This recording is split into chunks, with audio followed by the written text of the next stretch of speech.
Horizon Forbidden West is an amazing looking game. It's the video game I show to impress people who don't like video games, and when I show them how detailed the vegetation is, I watch their expression as they realise they're living in the future. Seriously though, it really does have the most beautiful and incredibly detailed video game world ever created. But you see, for me, it's the world itself that is Horizon's biggest problem. So a Horizon sequel is a sure thing, and it's currently scheduled for release on the same day as Grand Theft Auto 6 and Half-Life 3, and the as-yet unannounced Flappy Bird 2 Welcome to Wordle World Pokemon Go. Horizon Forbidden West and its predecessor Zero Dawn are really great games, and a sequel would be well received, if for nothing else but to see some of the creases ironed out of the franchise. Now, there are some players out there that have found the combat of Horizon to be somewhat chaotic. Battles against the machines are often flurries of confusion, with victory too reliant on bullseyeing small targets and weak points amidst the mayhem, while attacking with Aloy's staff can sometimes feel like trying to attack a tank with a pencil. A soft one, 2B probably. Other players might hope a sequel does away with Aloy's constant external dialogue, announcing she's picked up the same berry again for the millionth time. Gliding in again, Aloy? Yep, thanks for letting me know. Others even express a larger concern about the narrative and go as far as saying that the story as a whole is a little bit boring. Now, I must admit that most of the big story beats didn't really land with me either. My general reaction to events was, oh no.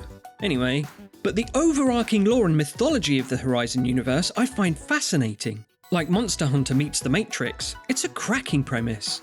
Meanwhile, other players might find Horizon's tribal inhabitants irritating. Aloy herself seems to struggle with earning the trust and aid of the various tribes just as much as she struggles to not be disintegrated by robot dino lasers. I'll concede the tribe's hubris and stubbornness in the face of danger can be grating, but some players are even bored of the tribe's weird belief and customs, like worshipping glitchy holograms, or confusing a land god going on a pilgrimage to a sacred cave for a robot triceratops returning to the factory for routine maintenance and software patch. But I mean, come on, we've all made that mistake at one point or another. But I do recognise all of these complaints. I think they're valid gripes. But none of that stuff really bothered me. Guerrilla Games could leave all that stuff in there for the sequel, and I could make my peace with it. If, however, they made the world itself more compelling. Because you see, the world of Horizon, the environment, the landscape, doesn't really resonate with me. And this is my biggest problem with the game. I don't get an emotional response from Horizon's landscapes. And you might be thinking, well, why does that matter? Well, I think it's interesting because the game has been designed as an open world, and all the scale and freedom of exploration that comes with that. And for all of Forbidden West's graphical fidelity, the world to me feels flat.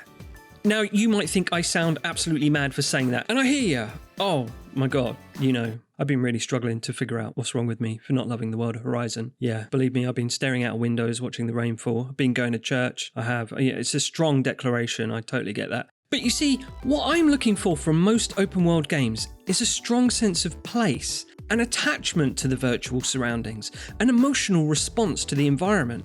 Exploration is generally my favourite aspect of gaming. Traipsing through verdant fields or scaling up to snowy mountaintops, it's fun, it's relaxing, it's virtual tourism. And for this reason, I'm really confused as to why Horizon's landscape doesn't really do anything for me. Because look at it.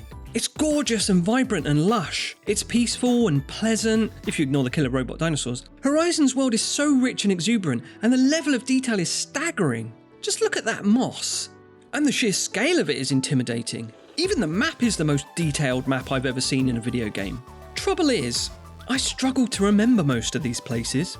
I can't think of anywhere on this map that has elicited an emotional response from me. None of these locations hold a special place in my heart, really. And while my head is frequently impressed by the world of Horizon, my heart is rarely moved by it. So why is that? For all of the meticulous detail and massive scope of design, does the landscape lack flavour?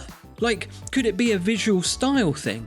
To quickly compare it to some of my recent favourite open worlds, Breath of the Wild, not a patch on the realism of Horizon, but it has a Studio Ghibli-esque presentation and an absolutely bewitching atmosphere full of character and memorable locations.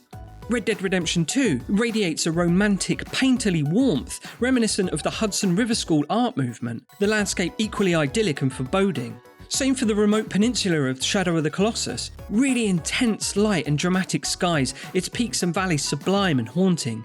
These worlds are all really evocative for me. They inspire comfort and serenity, or longing and sadness. And I think they do all this just with their visuals, irrespective of any other gameplay elements like action or narrative. It's just the environment by itself that induces this response with its presentation and tone.